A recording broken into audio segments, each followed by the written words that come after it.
You're almost asking us for condoms that you're going to be using with your partner.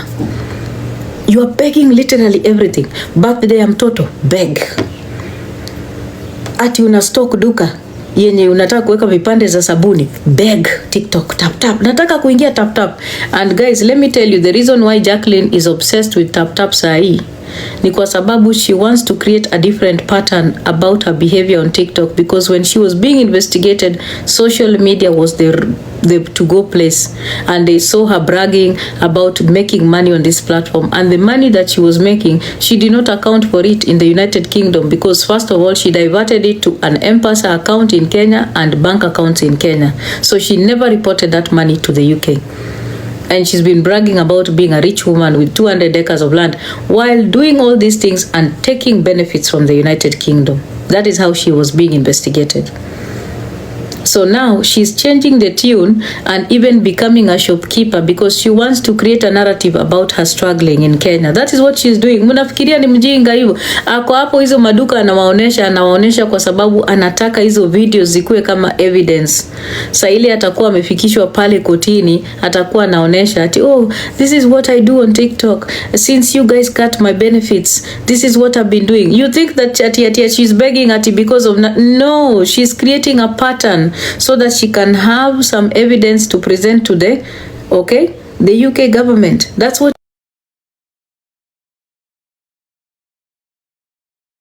Hello guys, it's your girl Patience Status. Welcome and welcome back to my YouTube channel. If it's your first time here, make sure you hit the subscription box and put on the notification bell so that you're not any time I post a new video. Remember, I'm the queen of online gossip. So welcome to today's video. Don't forget to give it a like and leave a comment on the comment section. Okay, guys, can we tap till 20k tafadhali kama inawezekana, please, so that the live can hold.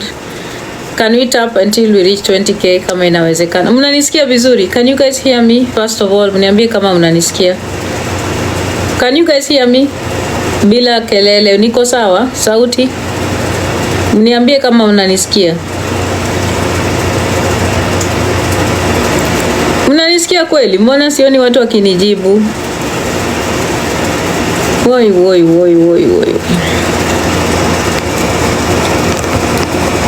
Okay, loud and clear. Okay, good. Kuna ka background noise somewhere here. I can hear it, so niko clear. There's no noise. Okay, good. Thank you. So guys, to tap to fike 20k and then I will nitaanza kuongea. Thank you. Habari zenu, lakini mumeamka vizuri. I hope that everybody is fine. Nataka tu tufike 20k. I hope kila mtu ako sawa, mko salama, and everyone is fine this Sunday, I believe. Mimi pia niko salama. As usual, we are on TikTok where when someone takes, you talk. So that's just how it works. Thank you my mods for being here. Asanteni sana. I intend for this live to be as kind as possible. I'll try to be as kind as possible in this live. And I usually try to do that because I believe sometimes when you want to be... how do I put it? I'm trying to look for the right word. Sometimes when you're countering mendacity, it's important for you to be as effective as possible in your communication. And I intend, as usual, every day, it's always my intention to educate every day. So I will try as much as I can to make sure this live is as kind as possible, because I believe being an effective communicator means that people need to be paying attention, and that is the purpose of this live today. And yes, I do hope that this is the last time I'm addressing this particular person or issue, I would say, because it's exhausting going over and over and over and over again about the same thing over and over and over and over again. It's exhausting, and I do not want to be in that position anymore. And as some people said, Englishmen say that some people cannot be saved. That's just the truth about it, you know. And of course, I'm not in the business of trying to save people. I do hope that people can find themselves, search themselves, and do what is right, you know, as required.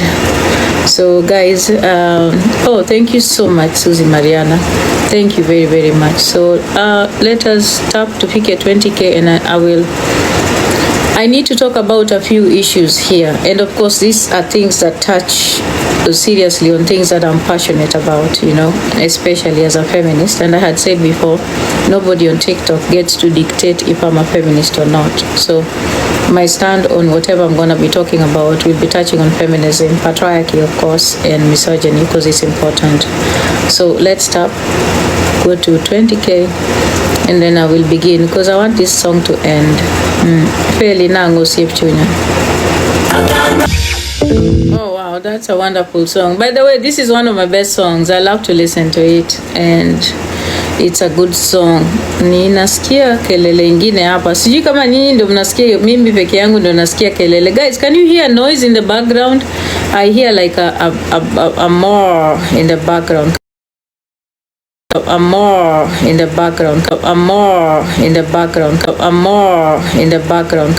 Kelele ama ni mimi tu ndio na nini?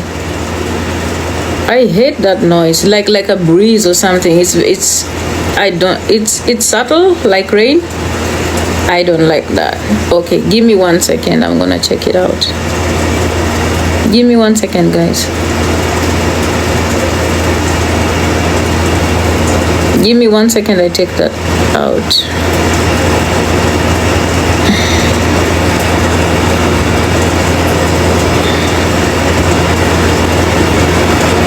Ngojeni kwanza.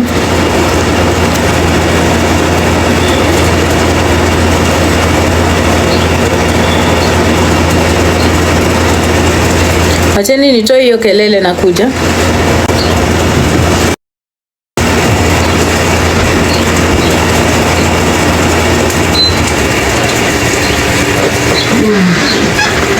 What the heck? What the heck? Okay, meanwhile, mumesoma hiyo message kidogo.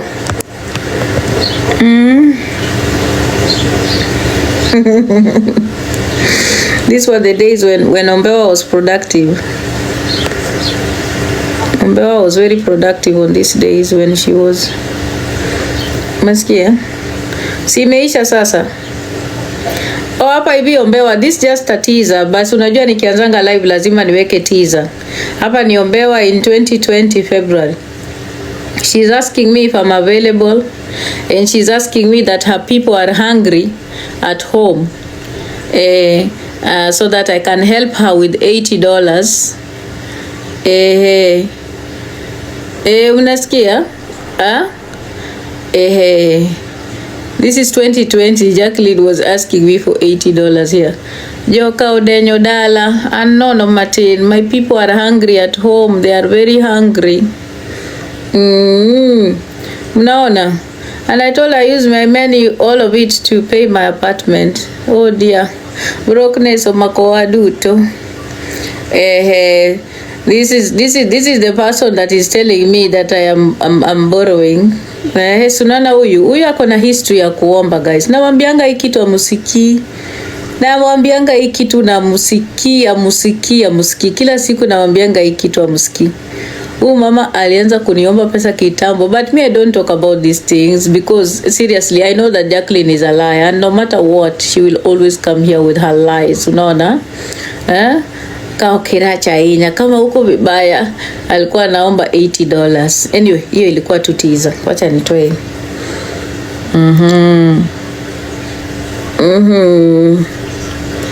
Oh, love, wacha nikublock. Umekuja hapa kumbe takataka. Taenda huko Homeboy. Aya, acha nitoe hapa. Anyway, that was just a go the way, by the way. That was just a by the way. That was a by the way yenye nilikuwa tu nimeweka. Nilikuwa nimeweka tu hiyo by the way. By the way, let me tell you something. One thing you need to be doing so much, and it's very important. Always keep your records. I've always told you that keeping records is very vital, especially when you're dealing with liars like Jacqueline Ombeo. When you're dealing with a person that is a pathological liar and a tongue twister and a person that would constantly try to look like they're on the right because they are loud and because they can make noise, please always keep your records. It's very, very important. But today, because I'm trying to save my account, like I said, the green screen issue is coming up in the US very hard. Hata mi kuweka hii already, ninaona nimekapatiwa ka small warning. I do not intend to be putting up the screenshots as much for this live. I want to have a response. I'm going to be responding to Jacqueline Ombeo. And the reason why I need to is because whatever that she's discussing touches on the issues of women and what currently women are going through, especially in Africa, and women of color like me and others, most of you who are here. Now, today morning, there was an interesting conversation that was going on, and I was not on TikTok, and I came in and I found that there was a conversation, a recording that apparently was uploaded by TikTok Depression. She put up a recording that was about 1 year old that Akode had addressed Jacqueline and what's her name? Jacqueline and Nyako. So I want to respond because I had responded, I had gave my response on that recording, and I said, because the issue was about Ankush, by the way, totally things that I wasn't understanding, and Ankush was being abused because she was blogging Nyako and she's not supposed to blog Nyako, things like that, all that blah blah blah fish cake. So anyway, we established in the recording that, you know, it was all bullshit. She was being attacked. And I'm repeating here again because I don't want to go back to that. I want to talk to Jacqueline Ombeo specifically. Any blogger on this platform has the right to blog whoever they want to blog. Bloggers are not supposed to blog things that you like. But when bloggers become abusive and bloggers choose to use content that is violent and vicious, then there's a problem. But bloggers are usually supposed to just upload what you talk about, put captions that are related to what they are putting, and that's it. There are people that you can put on your blogs because there are people who people want to listen to. And there are people who really don't appear much on blogs because people don't get to pay attention to them, or they don't bring traction to the blogger. That's what usually happens. And I know that sometimes when you walk through the blogs, I know there are people who don't blog me, and I don't care. I can never go to a blogger to ask them why they don't blog me. That's a sign of insecurity. And I know there are people who are obsessed with me.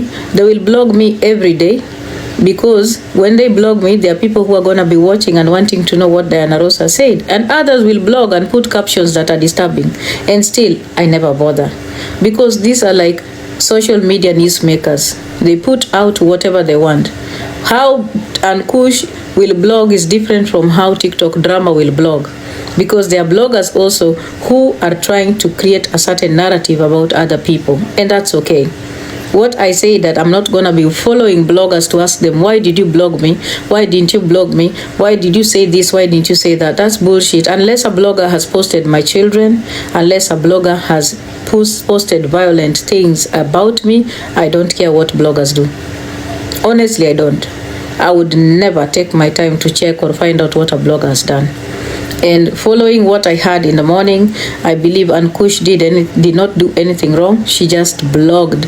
And what she did not do was not to blog Jacqueline. And that's a choice. She has a right to blog whoever she wants to blog.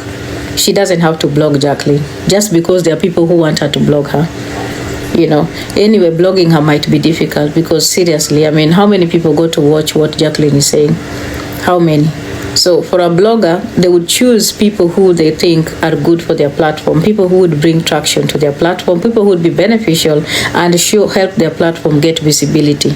And I really don't think the way this platform is going, Jacqueline Ombeo is one of them. No, she's not. So That was it. Now back to why Jacqueline was screaming about my name in the live that she ended just now. And honestly, I have a right to reply. See, because it's okay to reply. This is TikTok. Someone will talk and you will take, and someone will take and you will talk. That's why it's called TikTok. So I have a right to reply. Now I normally don't reply Jacqueline Ombewa. I try to avoid anything to do with her as much, because I've always told you that knowing this woman, how I have known her, I have kind of feel some sort of pity for her. I feel a lot of sometimes sadness, I would say, for her, because I do know that in her life, in her mind, growing up as a young girl, she always wanted to be a wife. She always wanted to be a wife material. She wanted to be in a home with a man, have children.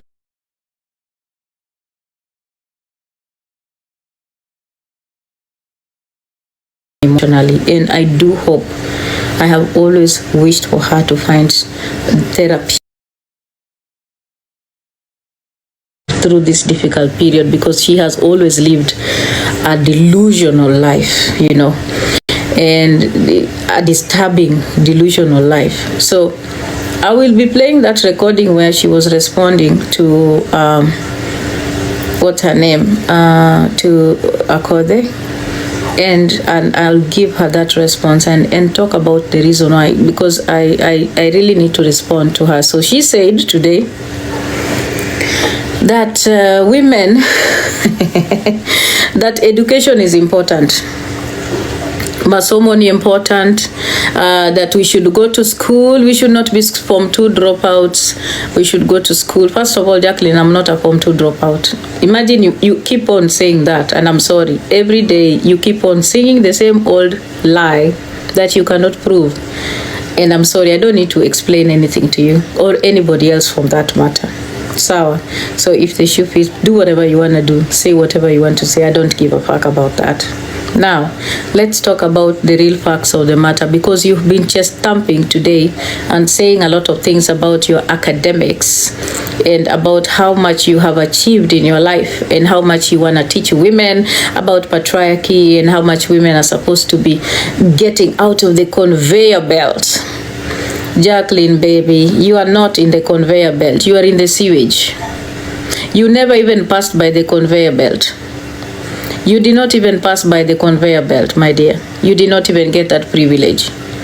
Better the women who passed by the conveyor belt. You bypassed it and went straight to the sewage. You did not pass by the conveyor belt, because if I ask you your work history, would you tell me? What is your work history? Where were you last employed before you decided to become a shopkeeper? Where? You keep talking to women about women just not working where they are working. They should think big, invest in land and build, I don't know, homes and all that. You talk about me having a Mabati house and you have 200 acres of land. And I'm like, when will you stop this delusion that you have? You're always like delusional, like thinking about things that just are non-existent. Now let's talk about education for a little bit, because that was your focus. Jacqueline, you keep claiming that you're educated. You keep talking to us about your academic achievements and everything that you have achieved with your Bachelor of Arts, because I know you do not have a master's degree. I know you don't have a PhD. And you keep talking about how much you have achieved academically. But I'm asking you again, what is your work history? Because the last thing I know about you is that you are an ECD teacher and then you started teaching white kids how to beat drums. Where is your work history? Because we should find it. If you worked in the United Kingdom, your work history should be clear. If you ever worked in a university, you should always see it and find it. Where is it? Yes, she was teaching folklore songs and ECD. She was teaching young babies, small babies. She was an ECD teacher. So I don't understand why you keep on hating on other people's jobs while you also worked jobs that were menial. I don't understand. What is the problem? You know? And there's evidence of that. You know? So you also talk about masomo kukua important.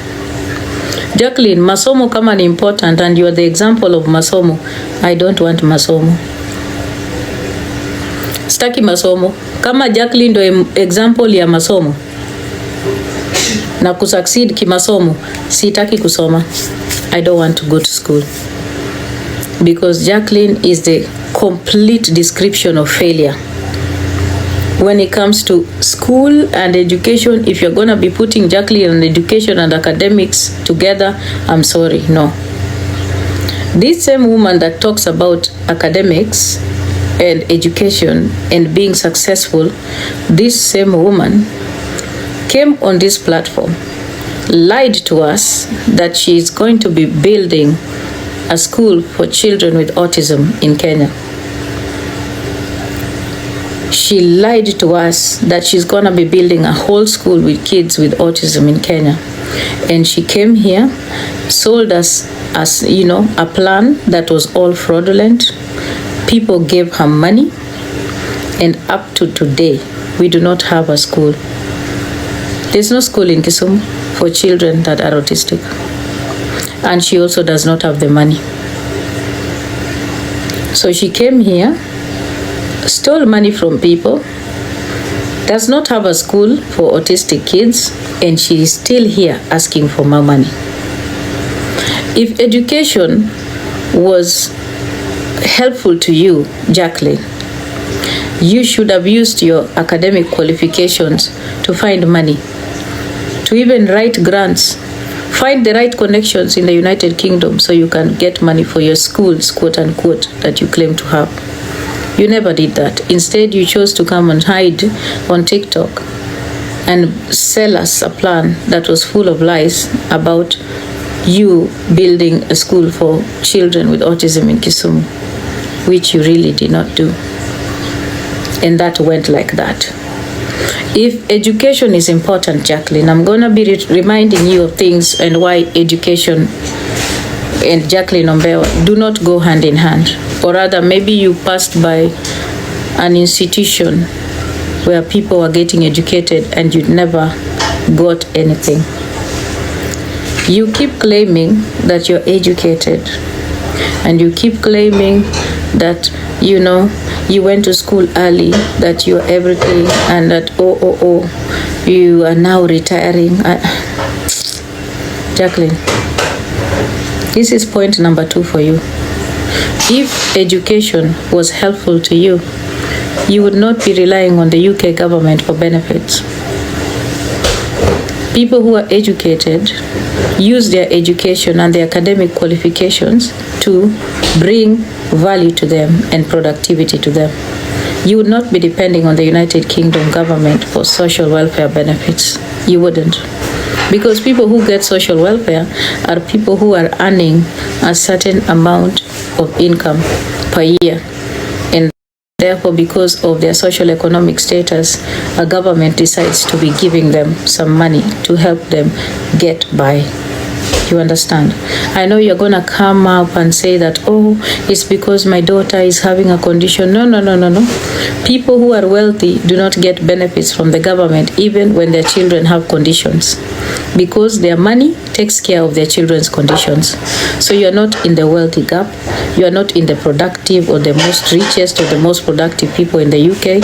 That is why you fall under the category of people who are getting social welfare benefits. Because, again, your academics did not help you in any way, shape, or form. Jacqueline, let me remind you that I've never been on social welfare or benefits in the American government. I have never, and I don't intend to. And even with the small job you claim that I have, imagine I do not qualify for social welfare benefits. My earnings do not allow me, because I earn way more than what a person who should be getting social welfare benefits in America gets. So again, your education and academic qualifications don't go hand in hand with what you say. Another reason why, if we are talking about academics, I don't want to relate with you, let me tell you, reason number 3. Jacqueline, your behavior on this platform has been sick. You're one person that has been having psychopaths following you. You talked about me having a disciple. You had people here following you, calling you mom, people who are not your children. People are calling you queen. People are calling you mom, queen, that are not your children here. Psychopaths who literally were worshipping you, covering up your lies. So it is you who has disciples and psychopaths, not me. There is evidence of that. So many young men and women here were calling you mom, queen, and it got into your head. And at some point, you even thought that you owned a ranch in France. Was it not you who thought that you owned a ranch in France and a Jaguar? Like living a delusional life. So if that is what education means and academic qualifications, no, I would rather not be educated. If you are the example of what education can do, I do not want to be. And Jacqueline, let me just remind you again. Being educated, or rather education, calls for accountability. When you are an educated person, you understand what accountability means. That means that you honor and respect that which people have given to you and talk about the truth of how you have spent that which the public has given to you. Public accounts and education, monitoring and evaluation, they go hand in hand. That is when education is important. So people go to school so that they can understand how to handle public funding, how to handle public schools, how to handle children, how to handle adults, how to handle and to organize their community-based organizations in a way that they can be accountable for every dime that they get. They can make sure there is sustainability, and they can make sure they have a proper book of accounts. That is how education works. That is why when you go to look for a job or whatever, a posting, you see them writing, we want someone who has this kind of academic qualifications. That's what usually happens. The reason why they say they want those academic qualifications is because they know with those academic qualifications, you're going to be productive for them. You're going to help their job to be more productive. Kimberly, please stop. They are going to help their job to be more productive. That's what usually happens. So you've gone to school, but you cannot account for between 5 to 6 million that you took from this platform. You say that mtu akitaka accountability aende kwa mkundu ya mama yake. If that's what education, I don't want it. If that is what education means, Jacqueline Ombewa, no. Catch me dead. I do not need that education. I want to talk to you about wealth because you claimed wealth. You keep yelling and telling people on this platform that you have 200 acres of land, that, oh, you are very successful. But why are people talking about Akode's home and not yours? Maybe people are not talking about your home because you built it with stolen money. Because the time when you were building your home, you had ripped people off here. That's why people are not interested in it. They don't see it as an achievement because it was built on the money that people gave thinking it was going to a school for children with autism. But then it didn't happen. That's why people are not paying attention. Not that you don't have a home. Yes, you do have a home, but it was built on lies and fraud and money that people put in sweat and believed that there are autistic children in Kisumu that are going to be finding a school. That's why people are not paying attention to your home, because the whole building is based on fraud. Okay? That's why we are not paying attention. And yes, let me tell you, Jacqueline, Akode does have a home that is way better than yours, forever, yesterday, today, and tomorrow. Nothing's going to change about that. Jacqueline's home is beautiful. Akode's home is beautiful. And that's a fact that you cannot change.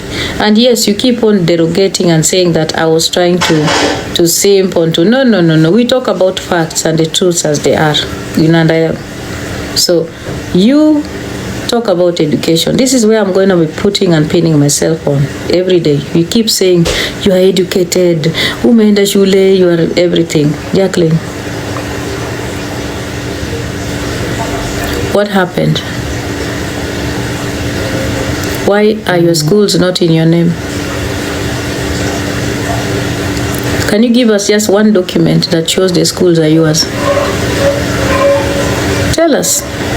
You are educated. Tupatie, because I'm the one who took you to court and I know the truth that they are not yours. Ziko wapi? Tuoneshe. Hata moja tu, one place. the educated master, queen of education. Jacqueline, let me tell you something that you don't know. You going through college and having your Bachelor of Arts, the one that you have, does not mean anything. If you cannot use the education that you go to college and be productive out here, it's usually useless. It's useless. It's pointless. So stop claiming education if the things that you do and your activities have nothing to do with education. Look at the people that you associate with.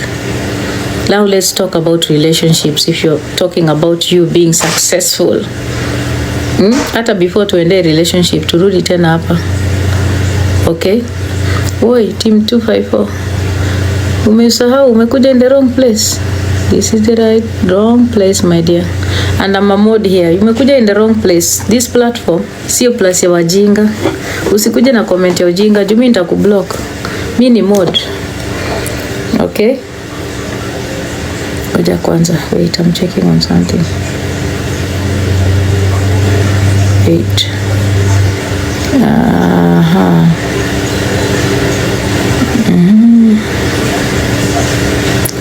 Okay. Sorry, I was checking on a message. Sorry. Thank you. So I wanted to say something about Jacqueline screaming about me having sijui mabati what debt. Jacqueline, you are in big debt in Kisumu and Homa Bay. Hata recently I've told you you're wanted in Homa Bay. That's why you cannot go to Homa Bay. There are people you've taken their money. There are people you lied to about your land that you're selling to them. And even that lorry you're claiming to have, you don't have it. It was repossessed. Your lorry was repossessed in June. You don't even have it. You don't even have it. And you keep, you have a 16-wheeler. Where? Hauna, my dear. Unaishingi kwa bubble, like ni kama, I think you think that you, maybe sometimes you sit in your living room and you think you are in China. Unajipelekanga China in your mind and you believe you're in China. Sometimes you take yourself to a ranch in France and you believe you own a ranch in France. You live a delusional life. Yani you are in, it's called what? Sijui kama ni a state of madness yenye nakushikanga unasahau. I don't get it, but please, welcome to reality. Everything that you do, Jacqueline, has nothing to do with education. It shows unculturedness, backwardness, and everything that people do not want to associate with education. So now, if you want to show how educated you are, the first thing you need to do, account for the, right now you came on this platform, ukaanza kudanganya watu, ati uli abduct mtoto, ati from the British government. Chekesha. Wacha nicheke.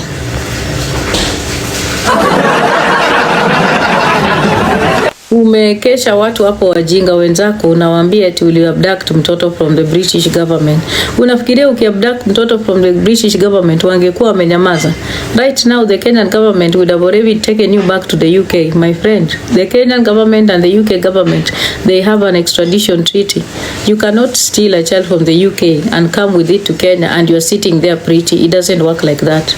Instead of just teaching, you're telling your followers that you're wanted in the United Kingdom for benefit fraud and not reporting income, because that's what you used to do. You were reported to the United Kingdom government in 2023 kama ujui.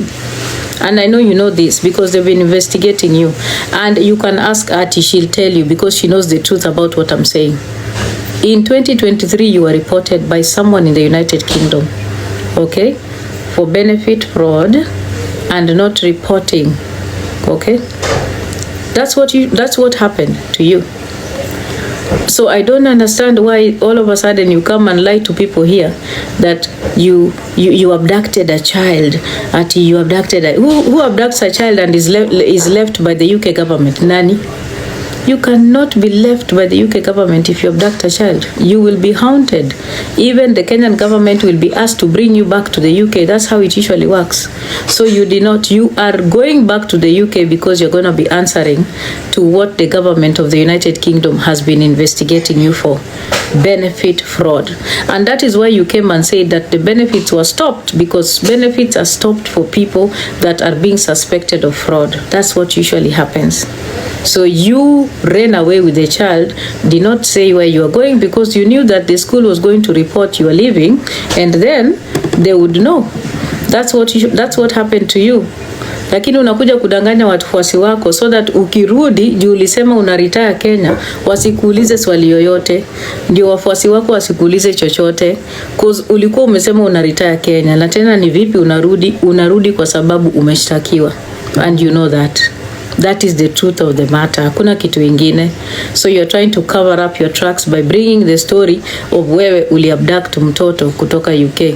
There is no way you as a parent una abduct mtoto. You are the sole caretaker of your child.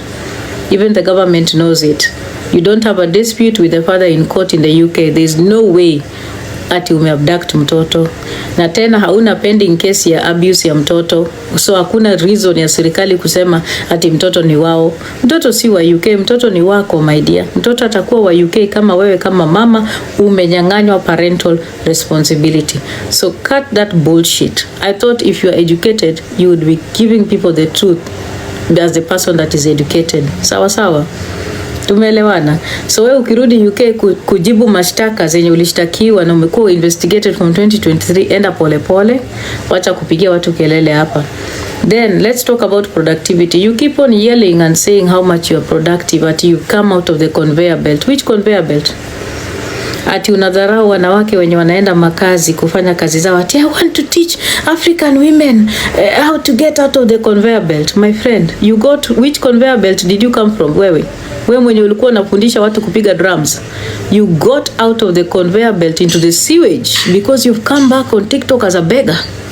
You are begging money for food. You are begging money even to start your own business, to put stock in your business. You are begging money for airtime. You are begging money for gas. You are begging money for uniform for the kids. You are begging money for shoes, money for bundles, money for Wi-Fi. Everything you are begging. Wewe, hiyo ndio conveyor belt yenye unataka tutoke? Is that what you're preaching on your life now? When I heard you, at you are saying that I'm teaching women productivity. So according to you, productivity is begging.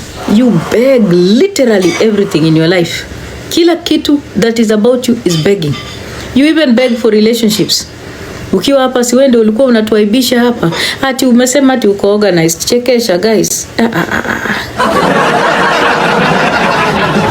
This woman told us that she's very organized. Ati I'm a very organized woman. Okay.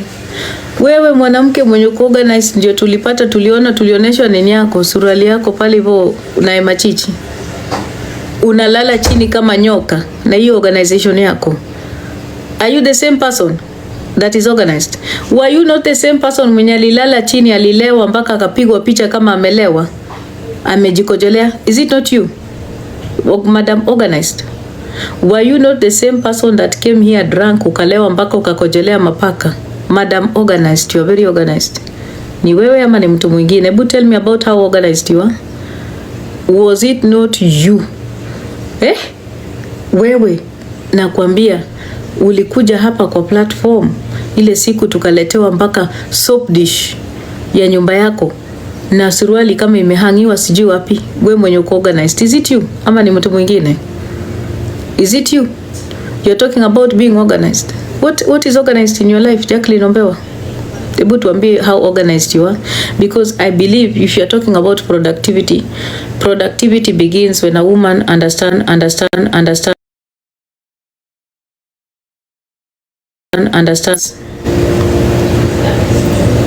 as a woman does not depend on being with a man. That is being organized. If you can exist in your own without having to have a man beside you or having the approval of being a married woman or being with a man, that is when we can talk about you understanding who you are, or even talk about patriarchy, because I heard you mention patriarchy and you talked about women working and that the work that women do only benefits white people and patriarchy. Just like you, the behavior that you have on this platform benefits patriarchy. You are the same person that claims to be educated and talks about patriarchy, but you go again and sit on a platform, fundraise for a man that abused a woman, that is Peter Kioi, and bail him out of jail. That is you funding patriarchy. So you cannot educate me about patriarchy. Patriarchy is you as a woman that is struggling with internal misogyny, feeding into men that are abusive to women. That is when we talk about patriarchy and we talk about internal misogyny and women that are pick-me's like you. Because women like you who enable and support men that are abusive on this platform are the reason why we are fighting patriarchy as feminists and feminism. And this is why I keep talking to you every day, and I tell you that there is so much that you learned from me, because if you did not learn, honestly, you would be in a place of struggle. Jacqueline, you learned about feminism because you associated with me. You had to break through from the idea of wanting to be the pretty wife, being the wife material at home, and you struggled when you were separated with your partner because you did not understand your rights as a woman. You felt that it was important for you to fight to belong, to be a wife, and to be in that home, in a house that was already taken over by another woman. So when we talk about patriarchy, you should be used as an example of a person who's still struggling from the pangs of patriarchy. Patriarchy has hit you so hard, you do not know the difference between understanding that as women, we can use our bodies for consumerism and use it for profit at the same time. Okay? That is a tool that we have between our legs, and it's very important that you understand. When you talk about Akode, that's what I'm trying to tell you, because you keep hitting and punching on her, trying to demean and dehumanize her, talk about her achievements and underrate them, thinking and feeling like you are in a better place. No, you're not. You're not. That's what patriarchy princesses do. You're not in a better place. You're actually in a worse place than her. I would say that, because the times when she was out there doing what she was doing, as you claim that she's using the tool between her legs, at least she got a diplomat and you ended up with a high school teacher in the village. So who's better than who? So when we talk about all those things, you need to think. And that's why I'm telling you, stop yelling and screaming about education while you do not identify and your behavior and your character has nothing to do with it. Education, if you have earned it and you have gone through an institution and it is helpful to you, it should show in your character, in your behavior, your interactions, the men you sleep with, the women you sleep with, and the things that you do. Nothing about you reeks education. Everything about you shows that you have a poverty mindset. That's what you have. A poverty mindset that makes you think that you are a well-off woman while you're begging 24/7 on TikTok. Even today, you talked about people helping you do a birthday for your child. You are begging for petty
You're almost asking us for condoms that you're going to be using with your partner. You are begging literally everything. Birthday ya mtoto, beg. Ati una stock duka yenye unataka kuweka vipande za sabuni, beg. TikTok, tap tap. Nataka kuingia tap tap. And guys, let me tell you the reason why Jacqueline is obsessed with tap tap sahi ni kwa sababu she wants to create a different pattern about her behavior on TikTok, because when she was being investigated, social media was the to-go place, and they saw her bragging about making money on this platform, and the money that she was making, she did not account for it in the United Kingdom, because first of all, she diverted it to an M-Pesa account in Kenya and bank accounts in Kenya, so she never reported that money to the UK. And she's been bragging about being a rich woman with 200 acres of land while doing all these things and taking benefits from the United Kingdom. That is how she was being investigated. So now she's changing the tune and even becoming a shopkeeper because she wants to create a narrative about her struggling in Kenya. That is what she's doing. Mnafikiria ni mjinga hivyo? Ako hapo hizo maduka anawaonesha kwa sababu anataka hizo videos zikuwe kama evidence. Sasa ile atakuwa amefikishwa pale kotini, atakuwa anaonesha ati oh, this is what I do on TikTok. Since you guys cut my benefits, this is what I've been doing. You think that ati she's begging ati because of no, she's creating a pattern so that she can have some evidence to present to the the UK government. That's what she's doing. Nyi mnafikiria eti ameingilia TapTap juzi. Mlikuwa mnamuona kwa TapTap? Hakukuwa. Ameingia huko kwa sababu anajaribu kutengeneza evidence zake zenye ata defend nayo akirudi huko. That is what she's doing. Hata hiyo kuja kuonesha hiyo duka ya ufukara anaifanya kwa sababu anataka ionekane ya kwamba anasumbuka. That is what she's doing. So, and she thinks she's smart. Yes, beautiful soul. It's too late. That's the thing. Unaona? Huyu ni mkora wa wakora. Na anakuja kuambia juu education. Kama education ni Jacqueline Ombewa. Guys, wacheni ni kuwe school dropout a million times. Sitaki masomo ya Jacqueline Ombewa. If that's the person that I'm gonna be shown to as the person I should be following in terms of education, no. Huyu anakuja hapa kutukana ati wanawake wameenda mashule wakiwa in their 40s. Na uko na shule ya Gumbaru. Wanawake wenye wanaenda kwa shule yako ya Gumbaru wako na miaka ngapi wewe mwanamke? See, you say that you have an adult school, that you own adult schools. Imagine someone owning adult schools coming to abuse a girl there for going to school when she's in her 40s. Like, where is your stance? What do you mean? On one hand, you hate adult school goers, then on one hand, you have an adult school. Is it possible for you to be these two things at the same time? Chagua kitu moja bwana.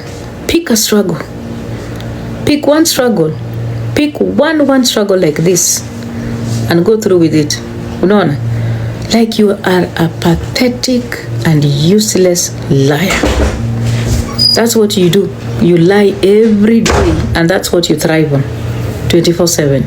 Uongo. Kila siku. Thank you, Liv. How are you? 24/7. Mara niko na hii shida, mara this thing happened to me, now we are lacking all this and everything. Now suddenly you are bogging us every day with the kids in Dewa. What happened to the school for autistic children in Kisumu? Where are your autistic students? Wako wapi Jacqueline? Madam Masomo, academician. Wasichana wako watoto wenye walikuwa ni autistic wako wapi? Wapi shule yenye ulikuwa unajenga ya watu autistic? Ilifika wapi? Ilifika wapi? Iko wapi? Meanwhile guys, wacheni niwapatie commercial break kidogo. Commercial break ya Jacqueline Ombewa. Usikia hapa. Ngojeni. Nenda kwa commercial break. Muone vile anakaa huyo kiki mama Ken.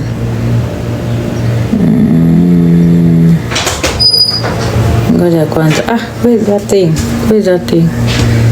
Ngoja kwanza niwaeke hiyo. Ni hii hapa ama ni gani?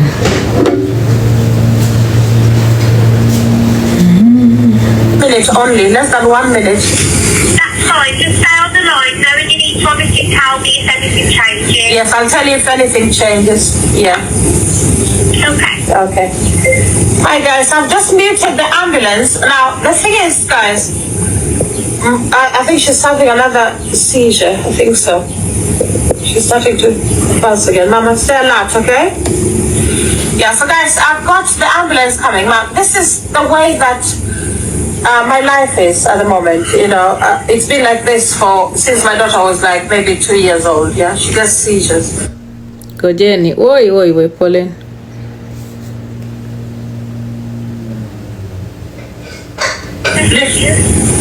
The reason I wanted to do this is because I am being bullied. I am being bullied on Facebook by Diana Ross. I'm being bullied and I need it to stop. I need it to stop, guys. I need the bullying to stop. My child is sick. Yeah, the bullying needs to stop. Okay? The bullying, the allegations that I'm using. Is the ambulance? Hello? Is the ambulance here? No, I'm asking you if you can see it. No, I can't see an ambulance because I'm upstairs. I'm upstairs in the bedroom. So if there's an ambulance, To go and have a look. okay, let me go have a look. I'm wanting to leaving my daughter here by herself, but let me go have a No, look. I understand. But just leave her on her side. Just quickly go and have a look if you can see the ambulance. Okay. outside. Okay. All right. Thank you. All right. Oh, guys, I'm so tired. I'm so tired of the bullying on Facebook. I'm so sick and tired of it. I'm so sick and tired of the bullying from Diana Ross. I'm so tired, Diana Ross. I'm so tired. I'm so tired. I have to go live when I'm calling an ambulance because of you. I'm so tired. I need this woman to leave me alone. I need this woman to leave me alone. I'm sick and tired of it. I'm sick and tired of the bullying. I'm sick and tired of it. I'm sick and tired of the bullying, guys. I'm sick and tired of the bullying. I want this woman to leave me the fuck alone, guys. I want this woman to... Hello, can you hear me? I cannot see an ambulance yet. Hello? I cannot see an ambulance yet. You can't. No, there's no ambulance here. Come to see me with Coro. You know, the woman saying that I was faking Coro's illness. I'm sick and tired of it. I'm sick and tired of it. I'm sick and tired of it. I'm sick and tired of it. I'm sick and tired of the bullying. I'm sick and tired of the bullying. I'm so sick and tired of the bullying. I'm so sick and tired of it. Okay, there's no ambulance here. I'm sick and tired of the bullying. I'm sick and tired of it, man. I'm so sick and tired of it. So guys,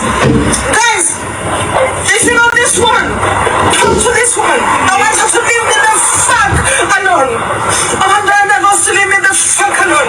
Okay, this woman has targeted me. Okay? And then I'll mention her in a video. I'll mention her to try and get her off my back. Okay? I'll mention her to try and get her off my back. I want this woman to leave me the fuck alone. She does not feed me. She does not feed my children. She does not know anything to do with me. She doesn't know my life. She has no idea. She called me an ECD teacher today. I've never taught ECD in my entire life. I'm sick and tired of Diana Ross's bullying. Diana Ross Okello, leave me alone. Leave me alone. You neglected my child's illness. The ambulance is coming now to take her to hospital. She's having the seizures again. Okay? I hope that is a proof to you that my child is ill. And you're saying I'm using my child. Hello, there's still no ambulance. This is 999, I'm on the phone, I'm waiting for an ambulance. There's still no ambulance, my dear. There's none in my front door. No, none yet. No ambulance. She's on her way, love. She's on her way. Is your daughter I can see some lights coming. I see some blue lights. I think they're coming now. Just let me know when they're inside. Okay.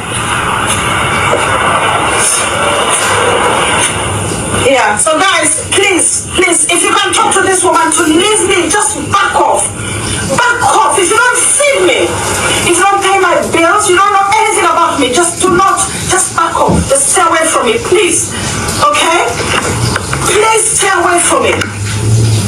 If you can think that I'm faking my daughter's illness, then you're an evil person. You're an evil person. To imagine that I could fake autism. You go talk about my daughter's disability on a live video. I challenge you about it. And you go back and say that I'm faking it. I'm using my daughter for clout. Are you out of your fucking mind? Are you that sick in the head?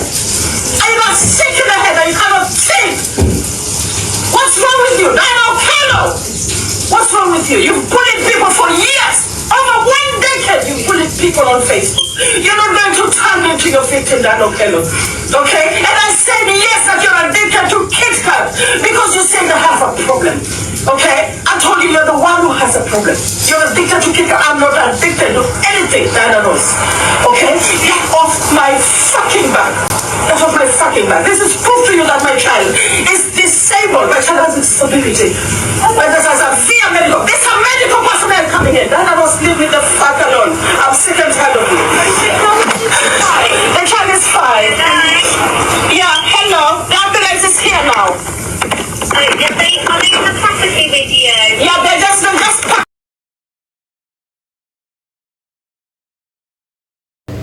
Huyu ndo mtu mwenye amesoma na kuja kutuambia hapa masomo yake. Like you have a sick kid.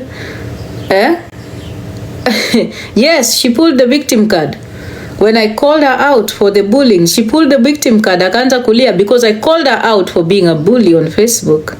And she knows I can call her out properly. She does know that. Unajua, mimi nilifanya lilia machozi. This is just a quarter of the video. She went berserk mpaka kaanza kuambia polisi wa UK eti wakuje wanishike US. Huyu Jacqueline. Kwa hiyo video, it's long. She went berserk, alikuwa karibu kutoa nguo zake. Huyu alikuwa mpaka na madaktari, anaongea na madaktari na bado anapiga nduru hapo kwa live. Anapiga nduru na jina yangu. Even those people, paramedics, were shocked. They were like, what is going on here? Unaona? Umeelewa? Wacheni niwaoneshe kitu hapa. Kwa sababu wanasemanga ati mimi ndio ati ninasema ati nadanganya ati bwana yake sio mgonjwa. Yeye ndiye aliniambia bwana yake nini ako na mental health issue, ndio hii hapa. Okay, and this is her. Wacha niwaeke. Yeye ndiye aliniambia. Kwani ni kesho? Mimi I don't know how to lie. Yeye ndiye aliniambia peke yake bwanake ni mwenda wazimu. Sasa why should I lie about it? Mimi sijuangi hizo mauongo za cheap za shilingi 2. Hata alitaka tukashike bwanake. Sasa polisi wakasema huyu mtu mwenye anatoa makende seasonal. Bwanake anakuanga struck na hizo mavitu zinakujanga kwa kichwa yake mpaka kuna times zenye anakujanga na anakuwa mwenda. Ako na some type of autism yenye inafanya anakuanga mwenda wazimu. Kuna times zenye anatoanga tu makende.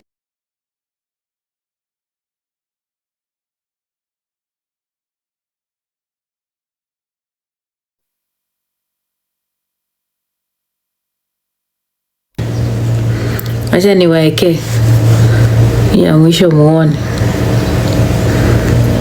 Uniambie. Yeye ndiye aliniambia mwenyewe.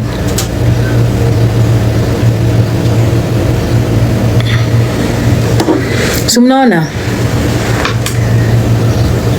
Unaona hapo Terry Jill alikuwa amenifuadia. We can talk, but there is getting a total. The woman spoke about my child, my own child Terry. She was talking to a friend called Terry, akanifuadia message. Unaona? Hebu ona, my own child. Then she went on to talk about my husband's autism. Si huyu ni Jacqueline ndiye ananiambia condition ya bwana yake guys. Ni mimi ndio nilisema. Is it me guys? Hebu nini? Mnaona hapo si ndiye anaongelelea nini bwana yake? Hapa ndio mnasoma hapa kutoka hapo the woman hapo. Alikuwa amenifuadia message yenye alikuwa ameandikia rafiki yake Terry akiniambia vile ametoka kureport kureport Evelyn Otieno kwa Terry. Akaniambia in fact I forwarded the message to Terry and she came and told me the message that she forwarded to Terry ndio hii hapa. Akisema hapa, hebu mniambie huyu ndio mwenye anakuja hapa kupiga kelele. It's not me. Jacqueline mwenyewe ndiye aliniambia bwanake hayuko sawa. She's the one who told me. Hata alitaka at some point tushikishe bwanake guys. Alitaka bwanake ashikwe. Alitaka tushikishe bwanake mpaka akaniambia tumshikishe huyu mwanaume vipi? Akasema this man is mad. She's the one who used to tell me that the man is mad. Yeah, me I don't make up the stuff. Ni yeye. Ni yeye mwenyewe. So anakuja hapa kuwadanganya ati sijui ni mimi nilisema. No, Jacqueline, you said it yourself. You told me that bwana yako hata alikuwa anasema anataka tumshikishe. Na sasa vile tulikuwa Kisumu nilikuwa ninajua ndio polisi. Sasa nikamwambia na huyu mwanaume tukimshikisha itakuwaje? Janeko. Guys, hata naweza kuwekea message yenye bwanake alikuwa anamwambia watoto si wangu. Unasikia? I'll put them in matatu. Bwana alikuwa anaambia Jacqueline ataweka watoto kwa matatu. Bwana yake. Msione tu hivyo. Hii kitu hii journey has been difficult. Unaona? Sasa yeye anakuja hapa kusema eti yeye kusema bwanake ni mwendazimu. Yeye mwenyewe ndiye alisema bwanake ni mwendazimu. Alitaka hata nimshikishe. Ngojeni kwanza. Niwaekee hapa. Help me get my bastard husband. Let me put for bastard. Yeye mwenyewe. Si eti mimi ndio nimecreate story. Acha hii green screen nayo ni shida, but wacha tu tujaribu. Guys, mnaona hapa bwanake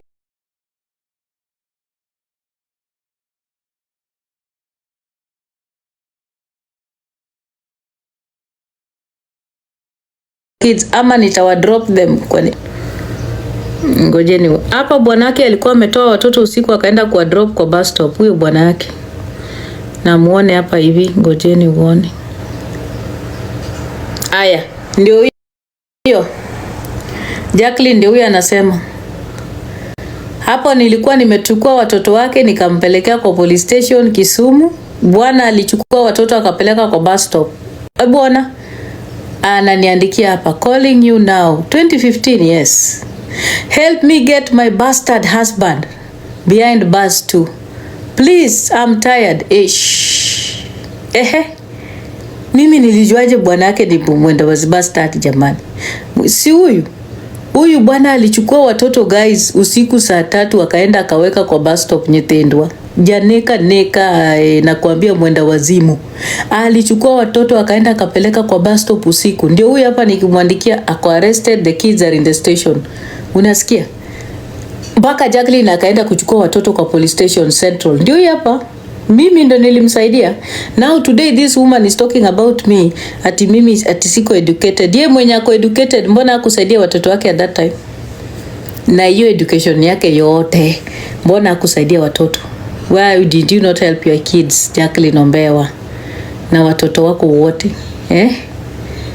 You and your education and your smartness. What happened? Mbona haukusaidia watoto wako? Si huyu Diana ndio alikuja kusaidia watoto wako? Ama unasahau? Umesahau? Si ni mimi ndio ulipost mpaka ukanitag kwa Facebook ukilia eti usaidiwe? Ama ni unataka niweke hiyo post?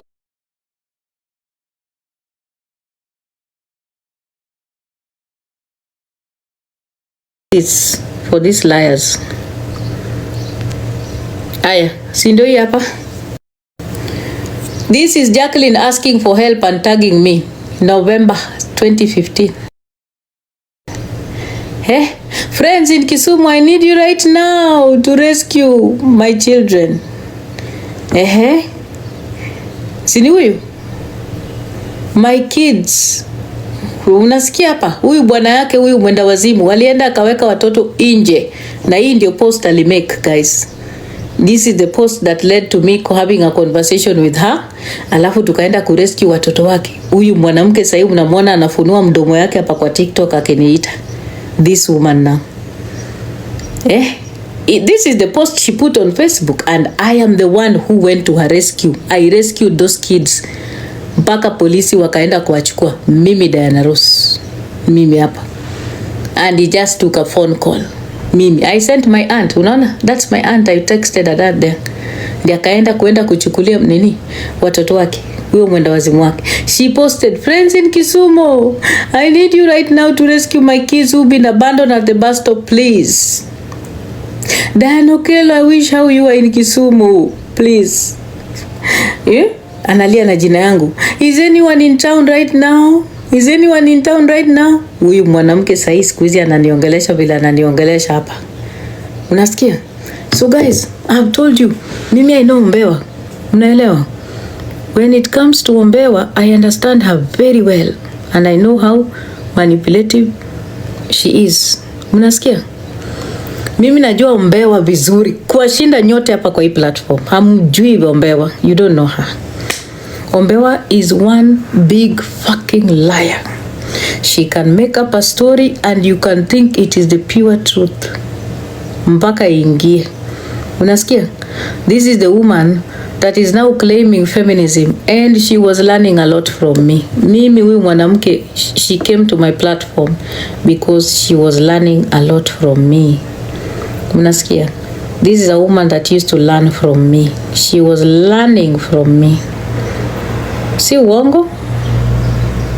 She was learning from me. Unasikia? Ukamhurumia. Mpaka mapicha zenye alipigwa bila alitoka huko kwa masufuria. You will feel bad for her. Unasikia?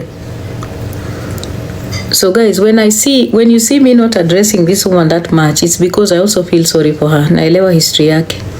Huyu ni mtu mwenye ametoka kwa place yenye she has always been needy and wanting to be loved and wanting to be somebody's wife. Akona that thing, like she grew up in a setup where she needed to be somebody's wife.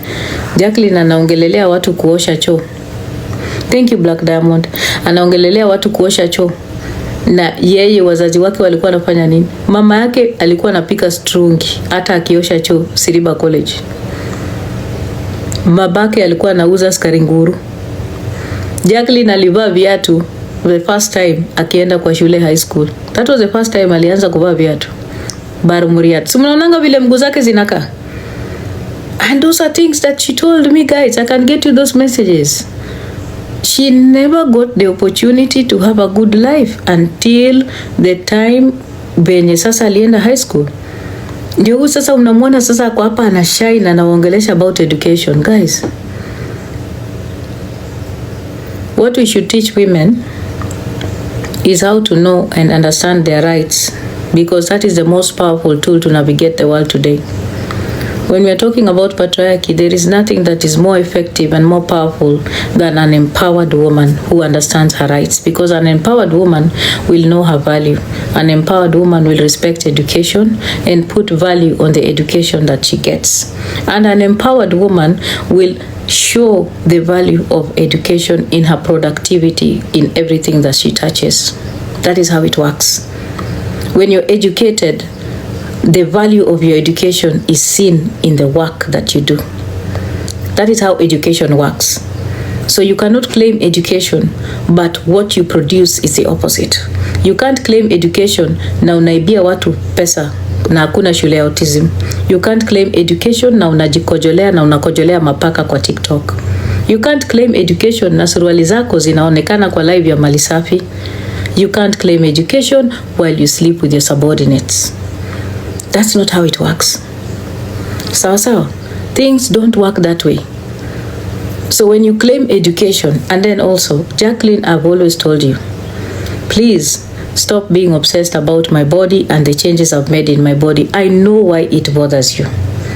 And I've told you time and number again. Even I told you when you shared with me about having a penis. Nilikuambia, find time when you're in the UK, get a job that has insurance, medical cover, so that they can remove that penis between your legs and you will be very okay. The reason why you attack people with their bodies is because you know that you have an iniquity, an insecurity that will forever bother you. The day you remove that penis between your legs, you'll be fine. And I'm not lying to you. Ile siku utatoa hiyo mboro katikati ya miguu yako, Jacqueline, you'll be a free woman. You will never talk about other women's bodies. You will never be ashamed about other women's journeys. You will never feel bad about the progress that people like us have made. It bothers you because you've seen how much progress I've made. Jacqueline, I don't care if you say I'm 1,000 kilograms. Mimi, I am so proud of my journey. Unasikia? At least I'm in a better place than you, because I acknowledged that there was something wrong and I took care of it. The day you acknowledge, yes, ako nayo. Kwani nidanganye kwa nini, guys? Ako na mboro, guys. She does have one. And she confided in me. And that's just the truth. Me, I've been close to this woman. She slept in my house. She lived with me, so I know her. Unasikia? So the day that atakubali na atachukua time yake and invest, unasema anaongelea productivity. Productivity means it's important that you acknowledge yourself. Don't you guys, kwani amuonangi that she has manly features? Amuonangi Jacqueline akikuwa na features za wanaume kabisa? That is the thing, because I think somehow, you know, because of biology and science, she ended up becoming an hermaphrodite instead of being, you know, a woman. Alikuwa anafaa kukuwa either a man or a woman, lakini aka end up with both. Unaelewa? And it's not anybody's fault, Jacqueline. Nobody's fault at all. Si makosa ya mtu yoyote. These things happen. It's biology, it's science. Sometimes things happen and the genetics and the genes, things happen and things go bonkers when you're being created. And it is nobody's fault. Just like people who say Diana ni kapunye. Guys, mimi sijai kata. Mimi, I have never, ever denied the fact that I was overweight. Never. That's why it doesn't bother me hata watu wakiekanga mapicha zangu zenye nilikuwa mnono kitambo. I'm not bothered because yes, I was overweight. Unasikia? And I acknowledged that I needed to do something about it. And that is what I did. So the day that Jacqueline will acknowledge that ako na mboro katikati ya miguu yake, aende akaitoe, my dear, she will be free. She will never feel bad about women that have worked on their bodies like me. She will never feel angry that women are taking care of their bodies like I am. She will never be upset that women like me moisturize and take care of our bodies. No. Ndio maana unaona mimi skin yangu sikuangi navy blue na uwezi ona hata pimple ama spot. Nothing. My skin is flawless like the milk in the rubindi. And I've told you, if you meet me, uliza wenye wamekutana na mimi. Hata sahi, ask those who have met me. Muulizeni hata siala waambie. Mimi mwili yangu ni hivi. Smoothie like milk from the rubindi. I've told you, everywhere kutoka uso mpaka kila mahali. Unaona? Hata kwa matiti. Smooth. I change. Na sina spot hata moja. Sina madoadoa hata kumaupele kama nani ati. You'll never find a spot in my body. I've told you. Milk from the rubindi. Smooth, silky, because I take care of my body. And that is something that we should be teaching women. By the way, teaching women about productivity and education. Education also means that you acknowledge your iniquities. And I acknowledge that I'm at a bad place. I had diabetes type 2. I had hypertension. I had sleep apnea. That is what education does. Ukienda shule unakubali ya kwamba you have some kind of conditions that you need to now accept, that your doctors have told you to change these things. That is what education does. Education puts you at a place where you acknowledge your iniquities and then you start working on them. And that is when you start seeing the value of education, Jacqueline. Education is not showing a bachelor's degree on TikTok. Education is using that bachelor's degree to seek for funding so that you can put in your school so you stop begging on TikTok. That is what education does. Let me tell you what education does to people like me. Education means that when women were being stripped naked in Nairobi because of their dressing, education, what it did to me is that I sat down with legislators in Kenya and we came up with a security bill that today ensures that women like you, Jacqueline, and other women cannot be stripped naked in Nairobi because of their dressing. So whether you like it or not, that education you claim Diana Ross does not have, Diana Ross's names will forever go in the annals of history as one of the women that ensured Kenyan women do not get stripped in the streets of Nairobi through my dress, my choice. And I've told you, take a walk, go to the United Nations, both in New York and in Gigiri. My name is there. Umesikia? Umesikia? That is what education does. You leave a footprint of what you're capable of doing in terms of education. It's not a footprint of fraud and stealing from people and talking about autism and vulnerable women. No.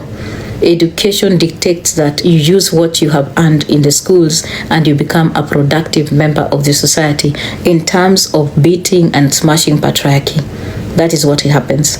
And education means that you do not show up in spaces where you have to prove to people that you're married, that this is your husband. No. Any woman that feels that they need to be complete because they are identifying with a man is a woman that is struggling with some things. As women, we identify as women without men. We are complete without men. Men are not anything that protect us or, Exactly. Education is not to bail out criminals. Education does not mean you sit on a platform, raise money to bail out a man that beat another woman. You're not showing us you're educated. No. Education means that you understand when a man is abusive and you call them out. You don't sit on their platforms.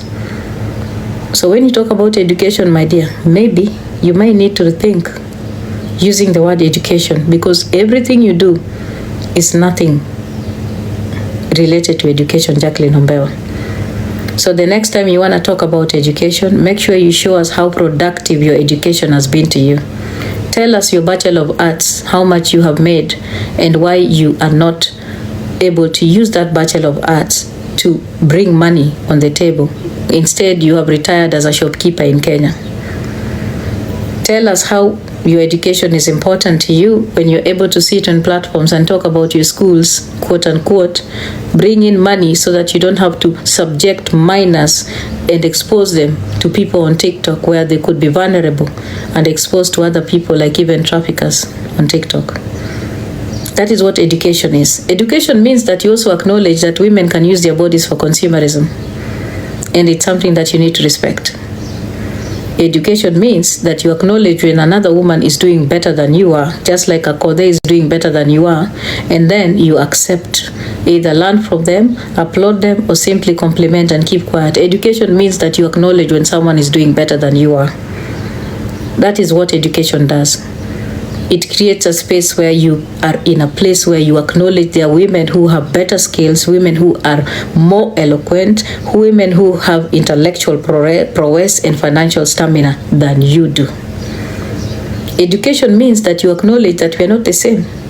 And education also means that you acknowledge that patriarchy and the wealth gap also that has been created by patriarchy is a disadvantage to women, and therefore cannot be looking down and downgrading and dehumanizing women according to their social economic classes and the jobs that they do.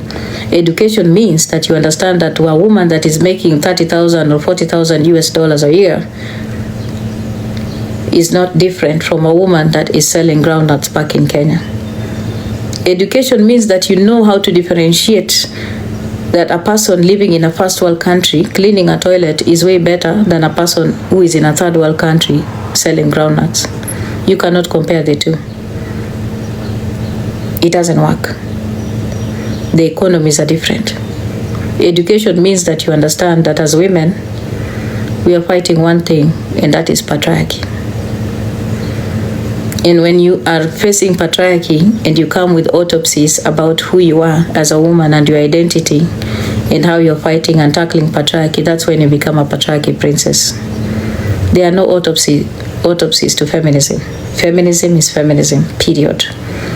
And we attack patriarchy because patriarchy is the enemy. Therefore, each and every woman is productive in their own capacity. Talking about women leaving the conveyor belt, well, you have never even been in that conveyor belt, is just puzzling. Leaving the United Kingdom, retiring with nothing in your hands, retiring while you're being investigated for fraud, retiring with a child that needs to access medical services in a first world country instead of Kenya, a third world country where the healthcare system is broken, is questionable. And what we question is your education. Okay? Education means that you understand that you have to prioritize the needs of your child and the well-being of your child, because you understand the disparities, the health disparities in the third world countries compared to the first world countries where you came from. Education means that you understand that all of us as women, our journeys are different. Even though you're a quinquagenarian, our journeys are different. and it dictates that you honor and respect the fact that each and every woman is toiling to make a living, toiling to make sure they put food on the table. Our journeys are all different. That is what education means. And education means that we understand that we all come from different backgrounds and we are not the same. Never will be. And I hope that you do understand that when you talk about education, going through an institution is not really the only way to educate yourself. Go and read about Maya Angelou, who is one of the most outstanding black women in the world, one of the greatest writers in the world. Maya Angelou did not even finish high school. She ended up doing her high school after she became a professor. And she ended up with a lot of doctoral PhDs awarded to her. She even became a lecturer in Harvard